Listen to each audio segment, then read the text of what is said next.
Welcome to the Hawkeye Sidekick podcast. And you're very welcome back to the Hawkeye Sidekick Rugby podcast with your host Mark Kennedy. I'm joined again this week by Liam O'Brien. I think this is our last episode for the current season. Liam, how are things? Yeah, great, Mark. Plenty to preview ongoing at the weekend, and loads of extra rugby news happened today as well. So good to talk about it. An awful lot went down, both in the Southern Hemisphere and Northern Hemisphere. We'll probably start with the Ireland tour to New Zealand. Early days, but there has been some key kind of marquee injury news, as well as the initial team announcement from Andy Farrell, the opening test match between Ireland and the Maori All Blacks. So we'll have a review of the team selections and see what's in store for us tomorrow. We'll also look at the European Champions Cup and also Challenge Cup. It's only just a matter of weeks when both La Rochelle and also Lyon won their respective competitions. We had the draws today, so we'll run the rule over that. And also some Irish provincial, particularly around Munster Rugby, some announcements in terms of Green Corps Academy additions and also academy players stepping into the senior squad for next season. Liam, we might start off with the Ireland tour to New Zealand. I was going to say South Africa there. But to be fair, a very exciting opening fixture. The Maori All Blacks tomorrow, Wednesday, June 29th. What were your immediate thoughts, early days of the tour? Any kind of marquee storylines kind of dominate? Well, I mean, obviously the first one has to be COVID hitting the New Zealand camp. Obviously they're going to lose 3 players and the 3 leading coaches. That means Joe Schmidt steps into the shoes of Ian Foster. He's going to be the coach on Saturday, and he's going to have such an insight into Irish rugby and how we play that, you'd have to say that's a bit of a boost to the All Blacks. Absolutely. Oh, you couldn't really script it, could you? Just in terms of with the COVID and everything else, and then for Ian Foster, John Plumtree coaching and also players as well being curtailed in this opening test match, for Joe Schmidt to come in, I think is quite an intriguing storyline. All kudos to Joe Schmidt. It just shows how highly regarded he is within the New Zealand hierarchy for him to take charge of this particular test match. And you wouldn't know, Liam, this could be maybe a continued fixture within New Zealand coaching staff for this Ireland series, because with the COVID implications, you just never know with Ian Foster particularly. He may have an extended stay out of the side. But I suppose going to the Ireland Maori All Blacks game, we did get our first team selection from Andy Farrell today. I think it'd be fair to say that it's an exciting Ireland team, but quite experimental as well, Liam. Yeah, it is quite experimental, and I would have to say it looks to me like it could be the shadow Irish test side, really. I was intrigued to see Jimmy O'Brien, let's be honest about it, who mostly plays on the wing. He's been selected a full back, and vice versa. We have Jordan Larmour, who is primarily a full back, selected on the wing. I suppose what stands out for me definitely is Kieran Frawley at 10. I mean, he's undoubtedly got the talent, but how many times has he actually played out half this season in the league? Literally a handful. They're obviously thinking that he's maybe at least third choice at out half at the moment. You have Joe McCarthy at lock, definitely is a bolter for the tests. And then what really stands out for me is the Prendergast, Timoney and Coombs back row. That is just oozes of power. So it'll be great to see all those combinations, I guess, as well coming together. And obviously you even have Aki and Hume, which again I think is a real live selection dilemma, certainly after this game and going on to maybe the second test. So, but likewise, the Maori have fielded some powerful side with 3 full All Blacks, with TJ Pernara not even making the Maori starting 15. So, and then there's talk about this guy Colin Grace at number 8 as being the heir apparent to Kieran Reid. So they're going to bring it big time. Oh, absolutely. I think it's a magnificent tour for Ireland for so many levels. There is no easy game. for this Irish side in New Zealand. They've nowhere to hide. And I would completely agree with you on that Maori All Black side. I mean, granted, there's 10 players set to make their debut for the Maoris. But as you said, there's a number of very experienced Super Rugby campaigners. I mean, you think of Tyrrell Lomax, Sean Stevenson, Josh Ione. I mean, they're absolute quality stand-up performers in Super Rugby. And to be fair, you know, you have Brad Weber starting, TJ Perinara coming on after 50 minutes. Again, someone like that quality to really stretch a defence. And guys that have a point to prove. They've been dropped from the New Zealand national team. So no shortage of motivation from the Maori All Blacks to really send a message to Ian Foster, but more significantly to Joe Schmidt, given he's now the acting head coach for this opening test match this weekend. I suppose it's very poignant here, Liam, that Bundy Akai is captaining the side. I mean, back to Hamilton, he won a Super Rugby title with the Chiefs in 2013. So for Bundy Akai and his family, I think that will be a very emotional occasion. But to be fair, there is experience in the ranks, like Keith Earls in the back three. I'm delighted to see James Hume starting at centre along with Bundy Akai. I think we've kind of touted James Hume as having a magnificent URC season. I think it's a nice tester for James Hume to really acquit himself in this opening test match. And who knows, the opportunity knocks may present itself for the Ulster centre as well. Yeah, I mean, look, all season he's had, I suppose, the luxury, if you can call that, of having the absolutely biggest inside centre playing in Europe, you know. And that's why it's good to see that combination with Aki as well, that robust player to play off. So that's a real live kind of combination going on from now. In terms of Aki himself, yeah, I mean, I'd say he's incredibly proud, and he should be, and it's fully deserved in the way he's bought into Irish rugby in the time that he's arrived, you know, on these shores to Connacht and then to Ireland. So it's going to be some homecoming, as you said, for him to go back to where they began with the Chiefs and won a Super Rugby title. But yeah, I mean, he's definitely a guy who will lead by example, and he will put in the big tackles right from the game.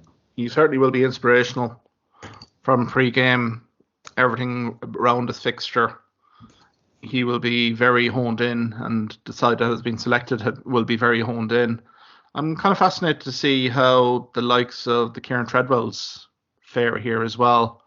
I know Joe McCarthy definitely has been a bolter, but his form with Leinster Rugby, particularly at the back end of the current season, has been very impressive. So I'm very interested to see how Treadwell goes here, given the Ian Henderson withdrawal from the tour, which is an absolute massive disappointment, not just for the player, management, but also for the fans. You know, I was really looking forward to seeing Ian Henderson really acquit himself in these 3 test matches. But again, unfortunately, knee injury kind of curtails his involvement in the summer series, Liam. Yeah, like devastating for him and for Ireland, has to be said. Like, you know, we just don't produce, I keep saying, we don't produce players of that physical stature like in our pack. So obviously that's going to be a blow to us. But, you know, there's opportunity knocks, as you said, for Kieran Treadwell, who also had an excellent season at lock for Ulster. Also, I suppose it's intriguing. I mean, Jeremy Loughman, you know, was he got to lose a loosehead prop? At the very least, he can make an Irish bench on Saturday. So I mean, there's really lots to play for here. It's very exciting. It's going to be a very exciting match. Watching both teams, and I'd say nothing in it really as well. I think for this 23-man squad that's been selected, it's a glorious opportunity, as you say, Liam.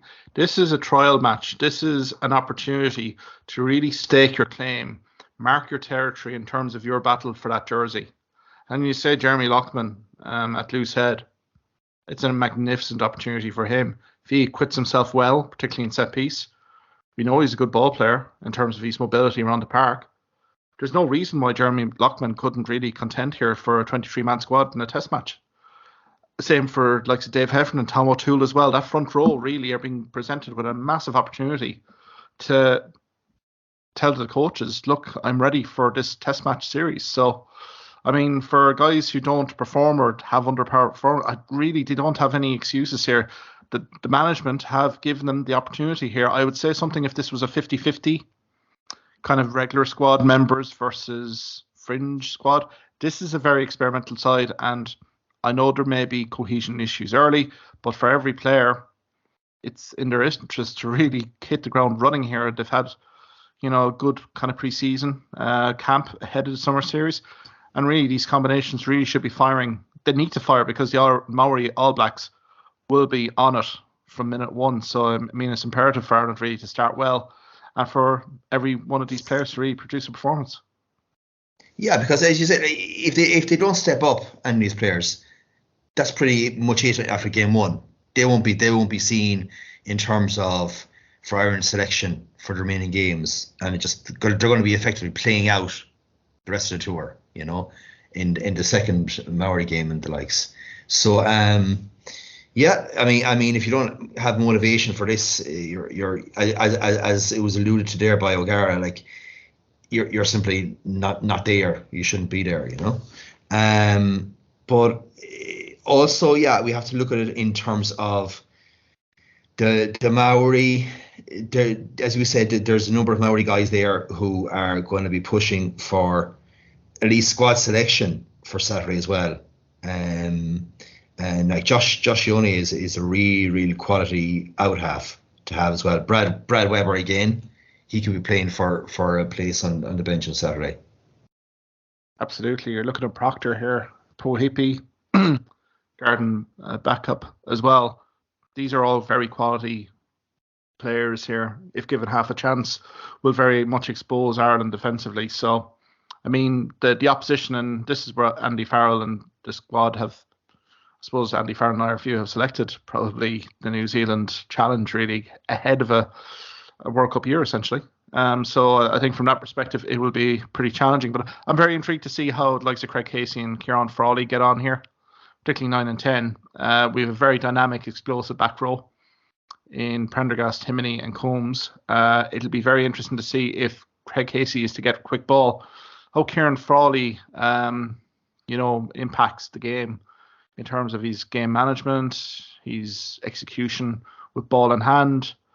We've seen glimpses of it, Liam, but I mean, it's a big leap in opposition from maybe your typical URC opponent to maybe kind of on the fringes of an All Blacks side where most of these Maori All Blacks want to aspire to. Yeah, and Kieran Frawley is now the great hope, that we suddenly seem to have at number 10. A guy who, as I said, really doesn't have any experience of running the show in the URC. So a huge occasion for himself, if he can control this game and look at home at that sort of level. Yeah, I mean, look, the second choice back up there to Sexton. I mean, you could find kind of faults with a lot of the guys in terms of their abilities, but yeah, definitely Frawley for me has to be the big player. It's a huge opportunity. I think it really says an awful lot about Irish management that they're giving Frawley this opportunity straight off the bat to really show what he's capable of in the position. We've heard about the versatility of the player. He's played predominantly 12, 13, 15 early days in his Leinster Rugby career. He's played some minutes at 10 as well. And to be fair to Frawley, it does say an awful lot about the succession plan with Johnny Sexton, that there's not one guy there that is literally leading the pack to put the hand up. No, Jack Carty's been sidelined with injury during the summer series. Billy Burns, we thought, might get on the plane to New Zealand after a solid season with Ulster, but obviously that hasn't happened.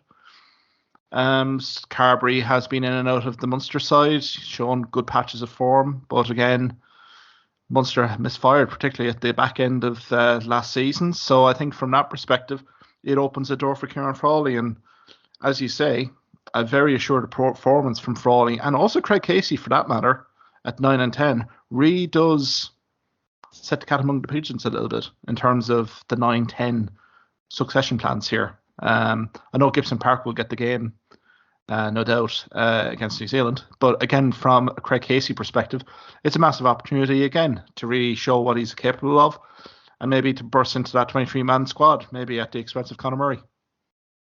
Yeah, of course it is for him. I mean, at the end of the day, I mean, Murray, you feel, is a guy really that I mean, if your choice is between Casey and Murray, with 15 minutes to go, with some that being put on, like, you probably would plump for Casey, really. You know what I mean? In terms of the game is already open at that stage, and he's going to find a space to run.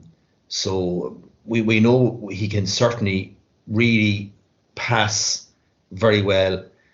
He's got a good break on him, and he's very brave as well. So he's all the qualities that you need in a number 9. Yeah. I think this will be massively beneficial to an awful lot of players. I'm thinking of likes of Keane Pendergast as well, Nick Timoney, Gavin Coombs as well. Being down in that environment in New Zealand, facing the best of the best from New Zealand will only make these guys bigger and stronger and more, experienced going into a new URC season and European Cup campaign. But maybe looking at the replacements from an Ireland perspective, it's been probably a whirlwind few days for Niall Scannell, back home, and then getting the call to get on a flight to New Zealand, and we have Niall Scannell on the subs bench for this game in Hamilton on Wednesday morning Irish time. Another good opportunity for Niall Scannell. We have Cian Healy, Finlay Bealham, Ryan Baird, who should be really busting to literally make a performance, given he's lack of game minutes for Leinster Rugby, particularly in the playoffs last season. Jack Conan, Conor Murray, Joey Carberry, and also Mike Lowry. So I think for these replacements, they will be getting good quality game minutes here to really, again, probably repeating myself a little bit, but to management to really say that they're on form and ready to do a job, particularly in the first test match this weekend.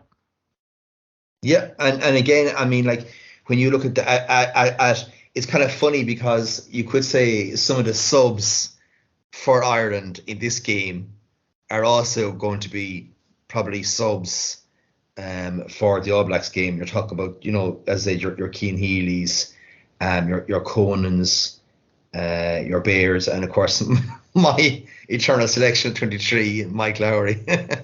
So yeah, it's going to be absolutely intriguing. They're going to get 20 plus minutes anyway each, like, and so it means for me that game is going to be played at an incredible pace right to the end. I'll completely agree here, Liam. Predictions for tomorrow? How do you see this going? Yeah, I mean, to be honest, I'm very impressed with our back row, and that's always a good point to start with. And the half backs have a great opportunity to really have some really free flowing rugby and open things up. And then we have, still have class finishers in the likes of Earls and Larmer and strong carrying centres. So for me, I would definitely fancy Ireland by, I would say maybe 8-9 points. I would probably go along with you on that. I think it will show Ireland the levels that they will need to get to. Hopefully coming out of this game, we're seeing several stand-up performances from this experimental Irish side. It's probably a daunting fixture to start off. The Maori All Blacks always play tough. They will play physical. And as I said, they will create expansive width when they get the opportunity. Weather conditions tomorrow look a little bit tricky in Hamilton, particularly in the evening time. Some showers, so that may affect things. Wind is pretty nominal tomorrow. So I think from perspective of the game itself, maybe the attacking side of things may be diluted a little bit, but I think this will be a good test for Ireland. I'll say marginally 3 to 6 points in it, but I think you'll see an awful lot of threats coming from the Maori All Blacks, particularly coming off the bench, like the TJ Paranara, guys there that are looking to really impress Joe Schmidt and Ian Foster. So it's a good opening tour match. As you say, the replacements coming in will maybe potentially be getting a role in that Ireland setup for the weekend. So it'd be nice to kind of literally see that. But I think hopefully coming out of this, we're seeing 8 or 9 players here that have basically put the hand up and said, look, for Test Match 2, if the other starting lineup guys are not delivering, then you have guys here ready to come in and do a job. So that's all we're looking for, a nice, cohesive, workmanlike performance, I would say, from Ireland, and really looking forward to it. Liam, we might leave the New Zealand summer tour from Ireland's perspective and review the European Champions Cup and Challenge Cup draws that were made this afternoon. What were your immediate reactions to the draw, Liam? I mean, we have spoken at length here about Munster Rugby and how the end of season URC form really was not going to be kind to Munster when it came to a Champions Cup draw. And I think it's fair to say they've got an absolute stinker of a draw for next season. What were your thoughts? The first thoughts, Mark, was the fact that we're third seeds in the European competition. Like, that's shocking, considering there's only 4 seeds. There's the top seeds, second seeds, thirds, and fourths, and we're third seeds, But yeah, look, the draw was okay for us, if we be honest. I mean, yeah, we got Toulouse, but we also got Northampton, so you'd be kind of penciling in potentially three wins out of 4 there, as good as Toulouse are. When you come to a Rogers Thomond Park, it's a different ball game. And then, yeah, I mean, you're looking at poor old Ulster again, If they're in the pot for second seeds and they draw La Rochelle and Sale Sharks. I mean, 2 teams with absolutely massive packs, and that's going to be some battle for them, I feel, to qualify. And then I suppose Leinster. Yeah, Leinster good. They got Racing 92. They're kind of, aren't they, kind of an up and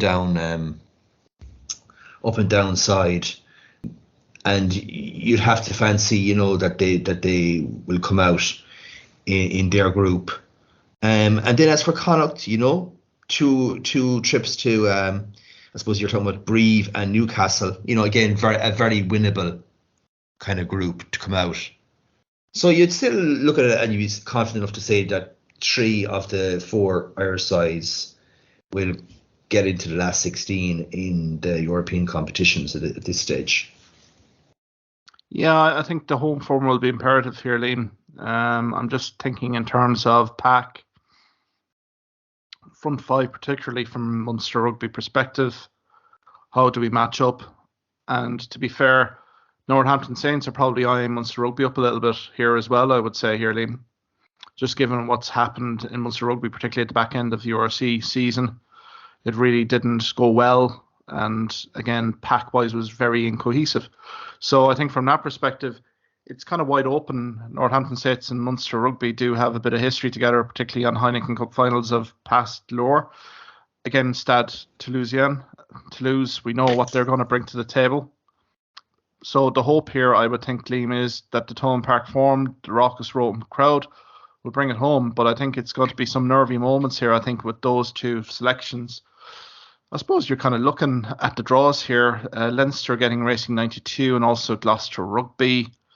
Racing 92, under there, absolute rock stars, but then under they can absolutely stinking. So I think from that perspective, Leinster probably are going to get a nice draw to really see how they are, particularly with Racing 92 home and away. Gloucester Rugby are building a squad there. King's Home, great ground. So it'll be a nice little trip for Leinster Rugby. Ulster, as you say, I've kind of described Munster's draw as being as a bit of a stinker. I think Ulster's you can describe as a bit of a stinker as well. Given La Rochelle will be full of confidence going in as reigning champions, looking to do very well in that competition. And also Sale Sharks with Sanderson in charge. There is going to be massive impetus there from Sale Sharks to get close again to the closing stages of the tournament. They reached quarterfinals this year. So I think from that perspective, all good. I'm just looking at Racing 92's fixtures as well. They have Harlequins and Leinster Rugby for company. So I think those games look an absolute dream. Looking at the South African teams, Bulls got Exeter Chiefs and Leon, which I think is very, a fascinating kind of watch. Particularly the Bulls and Exeter Chiefs, very pack-orientated sides. And you have Leon there as well that can provide a bit of flair. Stormers as well, Claremont Vernon, London Irish with not a bad draw, I would say, from the Stormers' perspective. And then the Sharks getting Bordeaux Begleys and Harlequins. I think they could be outstanding fixtures there as well. So again, there doesn't seem to be any real kind of easy run in there. Saracens back in the European Champions Cup again, real dark horse, I would say. Lyon and Edinburgh Rugby, I think they'll be quite happy with that, given the French commitments to this club competition as well can vary. Lyon were one of them where they were very much in and out of it. So I think it's all probably set up for a nice opening rounds in December. And I suppose for Connacht Rugby, the Brive and the Newcastle game, Brive, one of those teams where is Europe really kind of an objective for them at the start of the season? I don't think so. So I think it'd be a nice opportunity for Andy Friend and the squad really to build maybe some results there. And Newcastle Falcons as well, particularly home and away, they should be looking for at least a home win in the sports ground and see if they can go to Kingston Park, which is always a tough place to go, and get something from there. So I think for Connacht Rugby particularly, they could be well equipped to actually get deep into the Challenge Cup next season. So all in all very exciting news there, Liam, to be fair. It's hard to believe that it was only a few weeks ago, maybe 2-3 weeks ago, when the Champions Cup and the Challenge Cup finals were on in Marseille, and we're back talking about next season again. And of course it's on in Dublin, the final. Huge incentive. Oh, so I mean that's a huge incentive. Yeah, just kind of even looking down through some of the fixtures again. Yeah, Stormers, Leicester Tigers as well, maybe a bit of a dark horse. Dave Clermont Auvergne, who are probably in a rebuild mode, and Ospreys, who I thought would offer an awful lot more than they did last season. So I think Leicester could be aiming for Pool B. I'd say potential top seeds there mightn't be off the realms of possibility there. So like the pools are evenly matched here. I think you're going to have an awful lot of jostling here for the top four seeds for Pool A and Pool B, particularly when you throw the South African teams into the mix here. I think there's going to be no give-me's here by any stretch of the imagination. But that's all to look forward to. So the first round is the 9th, 10th and 11th of December. Round 2, 16th, 17th and 18th of December. Come the new year, you have round 3, the weekend of January 13th. Round 4, January 20th. Round of 16, straight after the Guinness Six Nations, 31st of March, 1st, 2nd of April. You have the quarterfinals pretty quickly afterwards, the following week, the weekend of the 7th. Semi-finals on the 28th of April, with the cup final, Champions Cup final on 20th of May in the Aviva Stadium, Dublin, with the Challenge Cup happening on the 19th and the same venue. So all to look forward to next season. Liam, we can maybe kind of move on to Munster Rugby. Again, all the other provinces have announced their departures. Also, their news in terms of their academies have been broadcast. But Munster were a little bit late in terms of their players, particularly from the Green Corps Academy coming in, and also players that are in the Green Corps Academy stepping up into the senior ranks. I suppose, what were your immediate reactions there, Liam, to the news? I suppose we can start off maybe on the Green Corps Academy guys coming in for a start. Yeah, I mean, look, they're all excellent players. And I'm delighted to see there's a few props in there as well, which are badly needed, really. I suppose you've this Fionn Gibbons, who was a Leinster development contract, basically wasn't offered a Leinster academy. But I mean, this is a guy who was playing centre for Ireland 20s in the Grand Slam, and is out initially these times. Really top player, So I thought personally a great bit of business for us to get a centre again, where it's kind of up to now with centre is, and we're not really producing any kind of homegrown players. So this fits in perfectly. Evan O'Connell, who kind of comes from good stock. Paul O'Connell, he's been his uncle. I suppose really, for me, of course, it would be like Darren McSweeney. He is the starting tight head prop for Ireland under 20s. He has been from Cork, from PBC. You have Kieran Ryan Shannon, who is also prop and kind of understudy to him. So that's great to see. And I suppose what stands out for me too is that of those players that you have Ryan and you have Jack Oliver as well, who's scrum half from Castry College. Then you have his fellow schoolmate Evan O'Connell. That you basically have a few Limerick guys in the academy. which is great to see. We had Paddy Kelly, who's got promoted up to the senior contract, but it's great to see that happening anyway. I suppose start from the start. I think, as you say, Fionn Gibbons seems like a very astute piece of business. I know we're kind of mentioning he's centre, but I do remember him when they played in the under-20s, the Grand Slam year this year. I mean, he played wing as well and the three quarters. He's very versatile. So again, another guy that's kind of built in that Leinster mode, the versatility to play multiple positions. He scored three tries, I believe, didn't he? In the Ireland appearances during that Six Nations as well. So, I mean, a guy of that stature, the physicality is there. You can see he's a big lad. So I think from that perspective, it is a lovely selection. It's a nice arrival for Munster. And again, for Fionn Gibbons, it's a massive opportunity to really prove himself in another province. It just shows that strength and depth in Leinster Rugby, particularly in the squad depths around the academy, that a guy of Fionn Gibbons' stature and skill set can't even get an academy place. I mean, it just shows the absolute cutthroat nature of the competition there in Leinster. I suppose Darragh McSweeney, I think I would have very much high hopes for here. You know, he played his club rugby at Muskerry. You know, he's excelled at PBC. You know, he has all the credentials to become a real solid provincial prop. And who knows, you know, he's in that under 20 setup. Again, he should be elevating his game. And I think here, Liam, particularly when you think of Darragh McSweeney, you think of Kieran Ryan as well. They're going to be getting pre-season prep. No question about it. I think there will be game time for these two guys. Given departures in terms of our prop situation, our depth chart, I think Rowntree is going to have a bit of a challenge here, you know, and maybe challenge these guys to really kind of challenge it out for the starting berths. I think Kieran Ryan as well, particularly from St. Munchin's formerly, great player. And to be fair, he has featured in the Ireland under-20s. Again, another quality acquisition. So I think, all in all, I think these Green Core Academy additions really will add something, particularly the prop situation had to be addressed. And no better guy than maybe a Graham Rowntree to really provide that coaching, that guidance for these guys coming in with some training sessions every day to really kind of get them into, you know, real quality stand-up players that can represent the senior team. Because we're definitely going to need it, because looking at Roman Salanoa and Keenan Knox, I think it's very much a case of question marks over the two of those guys. You'd hope those two guys really kind of burst on the scene in pre-season. But again, these are probably insurance policies here a little bit from the academy. And if these guys really do excel in pre-season, there may be opportunities there for them. It's a long enough season. These guys may be getting game minutes in regular URC action at least. Another guy I kind of have a good interest about is Rowan Quinn from Killaloo, Ballinack Killaloo, RFC.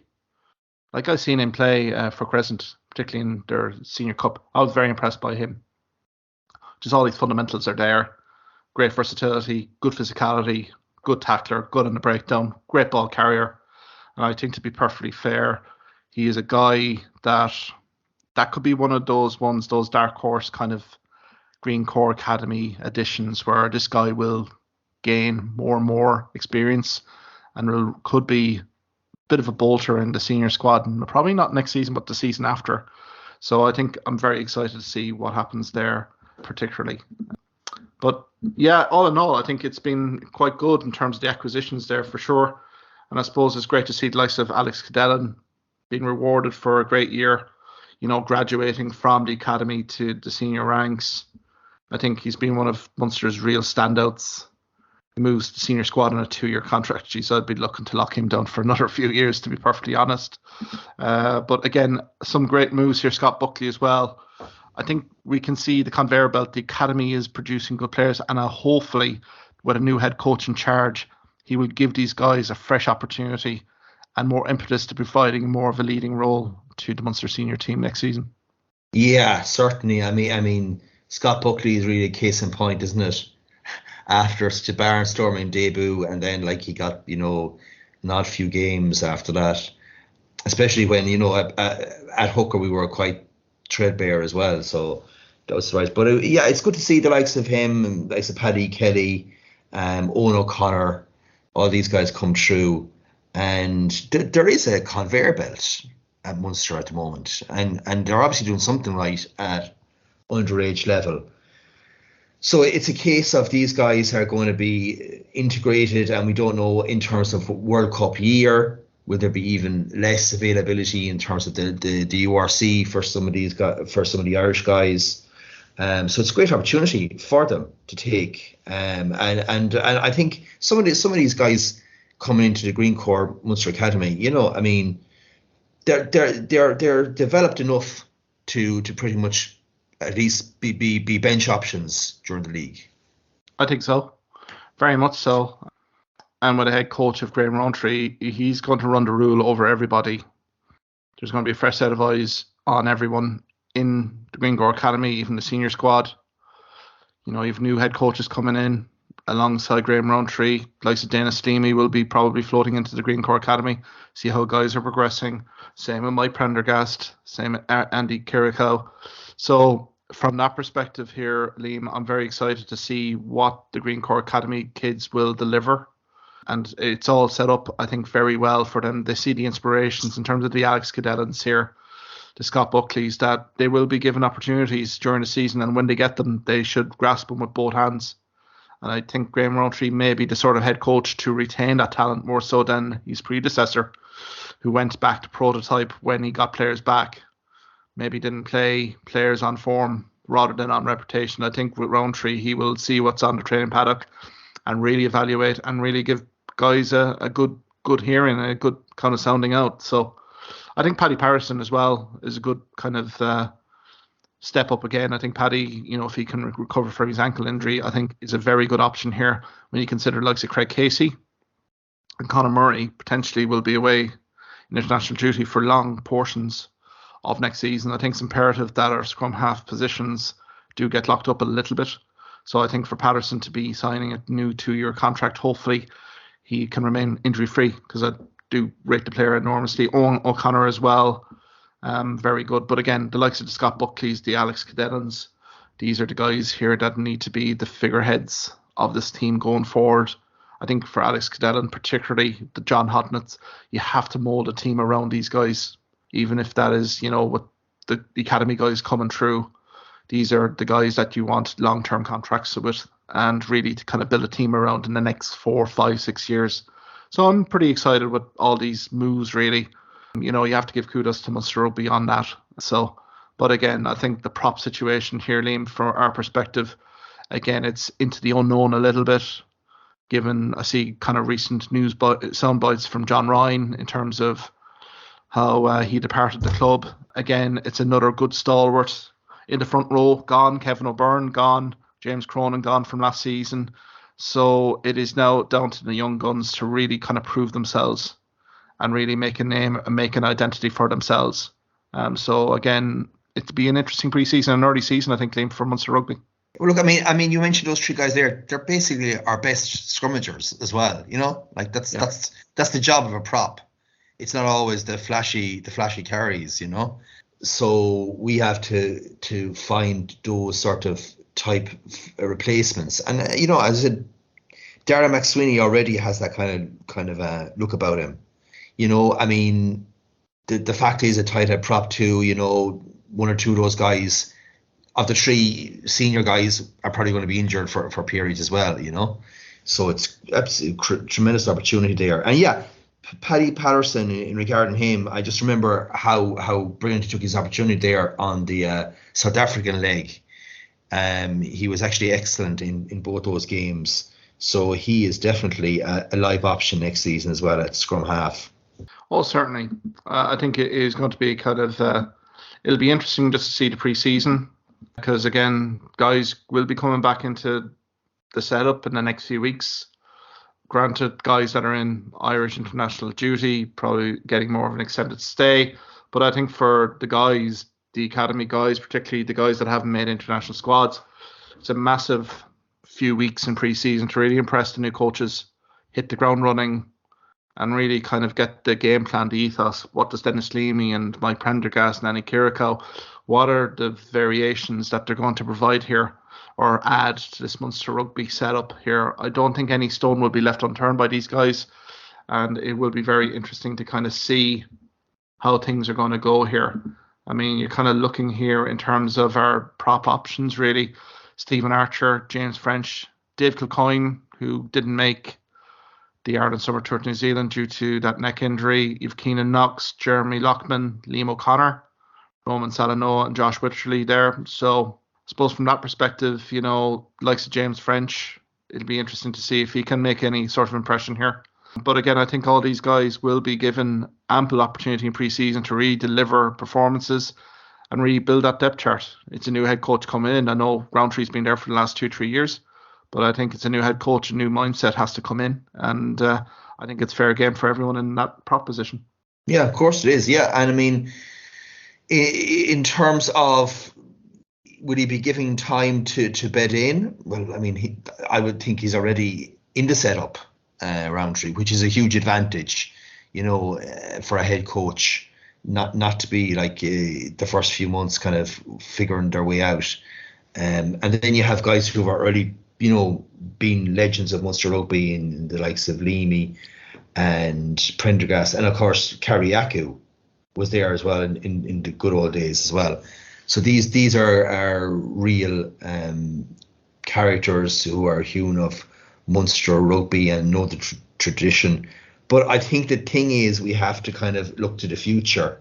The whole stand up and fight thing only gets you so far, and maybe that's the thing that we kept persisting with that, particularly at the end of the season, and their new ideas and their fresh approach has already worked in other clubs, so it's going to be brilliant to see at Munster.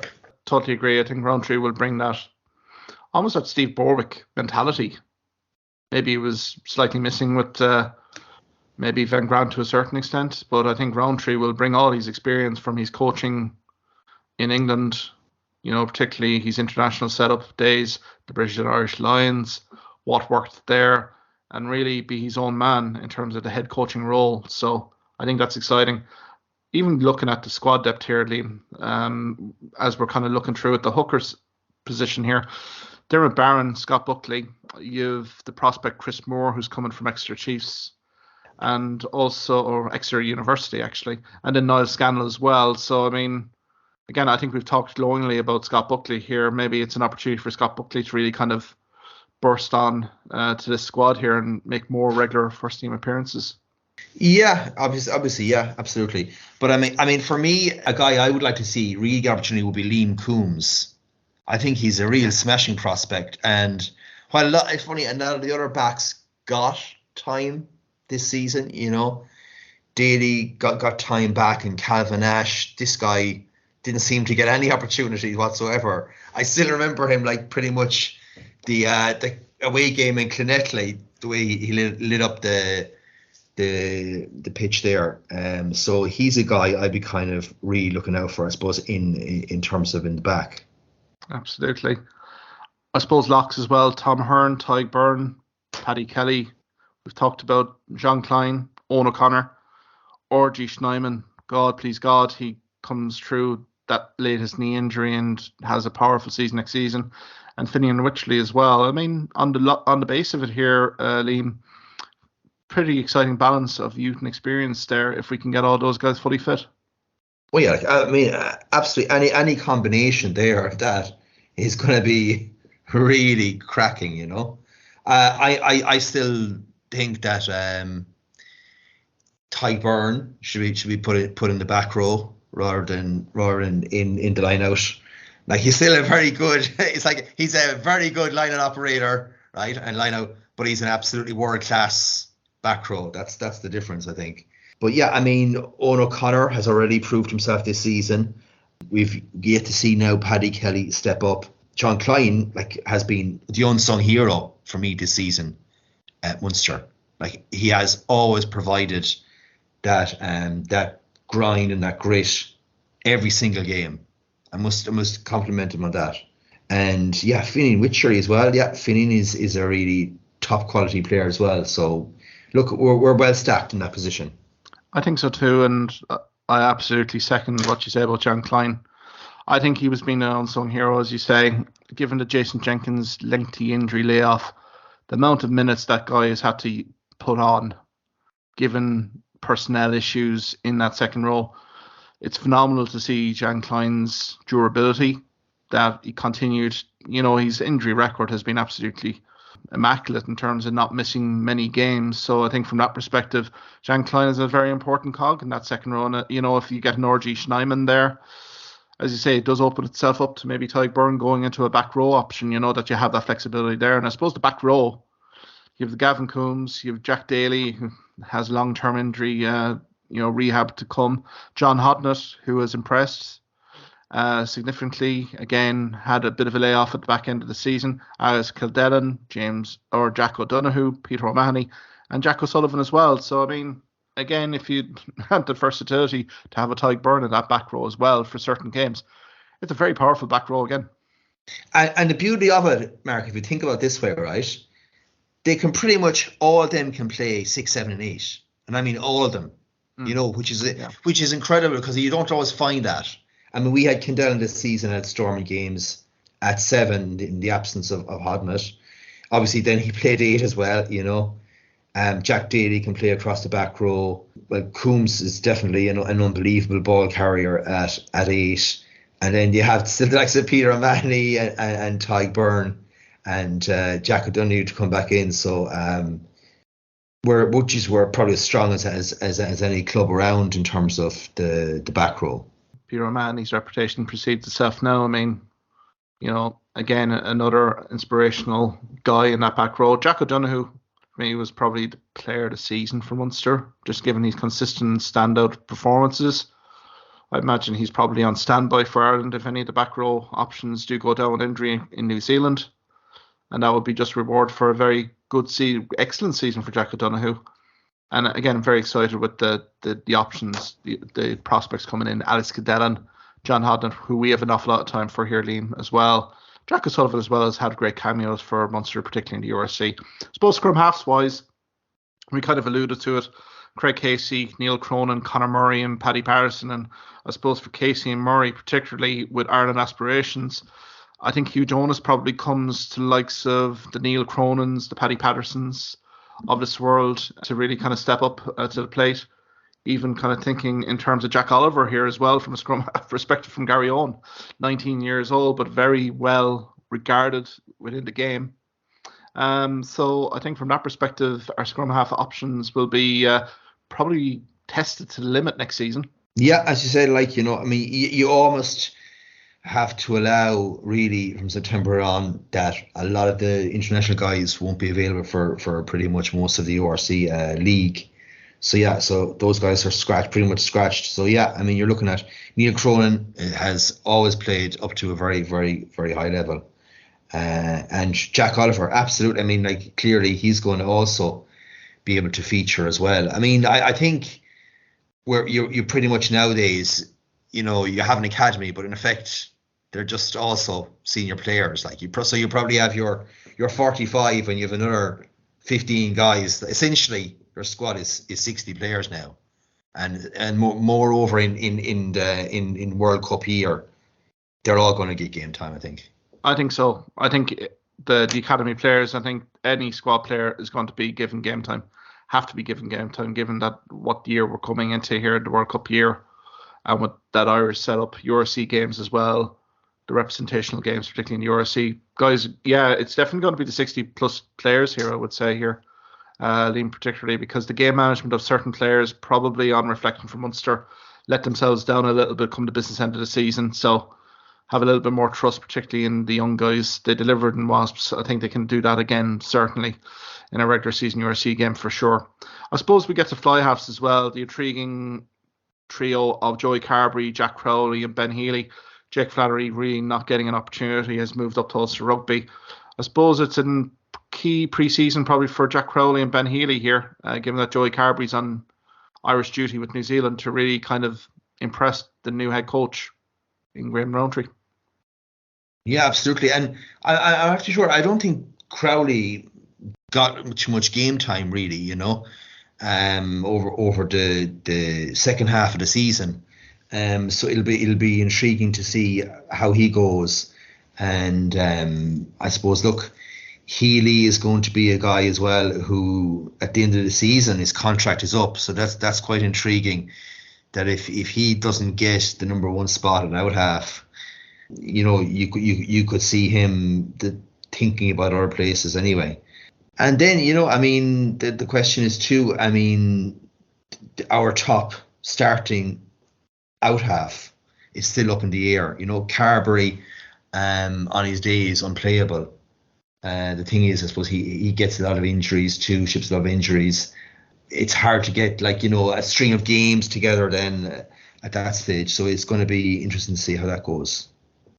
I suppose with Carberry, where is his favourite position? We've seen him play 10. We've also seen him play 15 at times, particularly the back end of the season for Munster Rugby as well.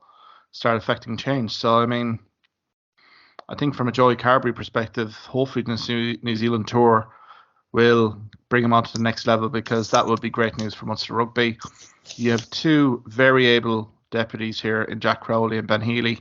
I suppose with Ben Healy, it'll be interesting to see how he bounces back, particularly after the Toulouse game in the Aviva. I think he should be fine, but as you say, it's that niggling doubt. He's entering into 12 months into his contract, and we've kind of mentioned here a certain head coach in Scotland maybe giving a kind of a call, an inquiry, just to see how things are going early in the season, if he is not the starter, because Jack Crowley, I'd say, will be bursting a gut to become that de facto number one, particularly at the start of the regular UFC games. So I think that'll be an intriguing battle for me, Liam, on that front, Crowley and Healy, to see who really kind of is going to kind of take this by the scruff of the neck. Rowntree may have his own opinions in terms of who's going to play 10 here in the absence of Carberry, but again, it's all very delicately poised here, and I think with Ben Healy particularly entering into the last 12 months of his contract, there is that danger, isn't there, that he may he has been capped for Ireland, so I think he is eligible to move to another test match program in 2023 as well. It could be potential opportunities there for Ben Healy to really explore. Then in the three quarters, we have Chris Farrell, and then we have our two new signings, Malachi Fekitoa and Anton Frisch. Dan Goggin, Rory Scannell. I suppose, Liam, fingers crossed in terms of fitness here for Malachi Fekitoa, because if we can get him fully match fit, he's a very powerful, abrasive player, both defensively and in attacking sense. Yeah, that isn't that the worry? It was literally only a handful of games that he played all season for Wasps. But on form, he's a spectacular talent, really. And I suppose, look, he's kind of will offer us a different sort of a type of attacking threat that we haven't had all season. And I sometimes feel, again, Chris Farrell, it'll kind of maybe go back to his better position of inside centre, and then have the likes of an Antoine Frisch or a Fekitoa outside him. That could really bring on his game back again, So that's what I'd be kind of looking at in terms of centre. I'm with you in terms of Chris Farrell. I think he's positioned probably inside centre. His best rugby in Grenoble, for instance, was played in that position. And I think from that perspective, I think it is a glorious opportunity for Chris Farrell now to create some partnerships here. Anton Frisch signing excites me. He's a guy that probably not many people know about, but Bristol Bears fans, upon hearing that news that Anton Frisch was gone and departing, I've literally said he's a quality player, a stand-up player, very creative, plays off the cuff, someone who has very much innovative creativity in his play. So I think that will be intriguing. And also you have likes of Dan Goggin, Rory Scannell here, who are very solid, admirable kind of options here as well. So I think Fekitoa is probably the key one for us here, Liam. If hopefully he doesn't have a Jason Jenkins kind of sort of nightmare season where he's curtailed by injury. That's bad news for Munster if that is the case then, because then you're ploughing more game minutes onto guys that may need rest and may break down come the business end of the season. So hopefully Munster's medical staff can do their thing and Malachi Fekitoa becomes an absolute success here for Munster, because he looks like, if fully fit, an absolute monster player for Munster with ball in hand. And then our back three options here, pretty loaded, I would say. Andrew Conway, Liam Coombs, Shane Daly, Keith Earls, Mike Haley, Calvin Nash, and Simon Zebo. So I think, an awful lot of experience there. combined with some exciting prospects as well here, Liam. Yeah, absolutely. And you still would have, I suppose, look, you probably would have Haley down as full back and Earls still starting. So then you'd be kind of going from 3, 4, 5 players for the next wing position. Conway, yeah, to be fair to him, he's been injury hit this season, hasn't he? He really hasn't got any sort of string of games together. Zebo, well, look, we know what he can do in terms of tries scored, but oftentimes he seems to be unavailable as well. Shane Daly actually really came on in the latter part of the season. I was quite impressed with Shane Daly. Then you have Calvin Nash is there as well. He is a really powerful carrier. And, I think too who's going to get game time because Matt Gallagher has actually departed is Patrick Campbell in terms of full back. Because I know, we have Haley. And again, Haley, along with the likes of Gian Klein and all these guys, seem to play literally every single game for Munster this season, which is incredible. Testament to themselves. But Patrick Campbell, in terms of full back, you're kind of looking at him, maybe, Zebo the odd game. So, yeah, I think Campbell is someone I'd be very interested to see how he goes this season. Absolutely. He will be given opportunities in pre-season, no doubt about it. His cameos last season, particularly that Wasps game, he did get a few games after it. And then we saw precious little of him from February on. So, a very talented footballer. I think it's going to be very exciting there for sure. Mike Haley as well, probably one of my kind of players of the season for Munster as well. Very Mr. Consistent. And he added plenty in terms of his attacking play from fullback. Had a very superb season for Mike Haley. And so it kind of all bodes well there. Likes of Keith Earls really, providing stand-up performances. I'd be interested to see likes of Liam Coombs and also Shane Daly, how they evolve here as well. Again, having the presence of Simon Zebo around, hopefully that will increase the competition in terms of that back three. And I suppose, Liam, looking at the academy as well, the overall sense of it. We didn't mention Mark Donnelly here as a props option. What would you rate? Do you rate Mark Donnelly, I suppose, first off, and do you feel that he would maybe get some game minutes here as well from a Munster Rugby perspective? Yeah, we have Mark Donnelly. We also have Cian Hurley as well. Yeah. So if you think of it in terms of between the new academy intake and the guys who are currently there, there's quite a lot of young talent there. But again, as I said, it's more a case of tight head prop where we have a guy who seems to be permanently injured. So effectively, we have 2 senior guys. So again, glorious opportunity for someone to stake a claim there. In terms of, you do feel that the likes of Liam O'Connor and James French, they can kick on as well. So it's very exciting, actually, to be fair. Absolutely. No, I do rate Mark Donnelly an awful lot. In terms of his cameos playing as prop with Gary Owen, really has stood out massively in previous seasons. I think he is a guy that I think is well regarded within the Munster Rugby setup. And maybe that may be a reason why certain players have gone from Munster because of the fate that they have in Mark Donnelly. So I think it'd be very excited to see what happens there.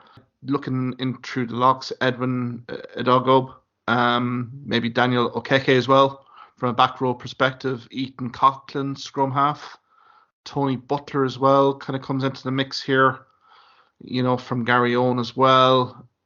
Connor Phillips is a back three option. So I think for all these guys, particularly Connor Phillips, because I've seen an awful lot of them, Munster, an outstanding talent as well here, Liam. And to be fair to these guys, I think Graham Rowntree will give these guys opportunities, particularly come start of the pre-season and also the pre-season games particularly.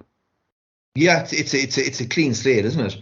And whatever I suppose you could say there was maybe a bit of a justified criticism of Munster, the fact that we weren't producing homegrown talent, but like that argument is blown out of the water now. It's like they're on trees almost, so it's incredible to see. So look, great hopes for the coming season in what can be achieved with Munster homegrown players. Yeah, maybe we're going back a little bit more indigenous, a little bit, scouting networks and really picking from within the province. But I'm very excited by that Fionn Gibbons signing in the academy. I think that guy has an awful lot of upside, and the fact that he can also play in the wing positions as well, his versatility.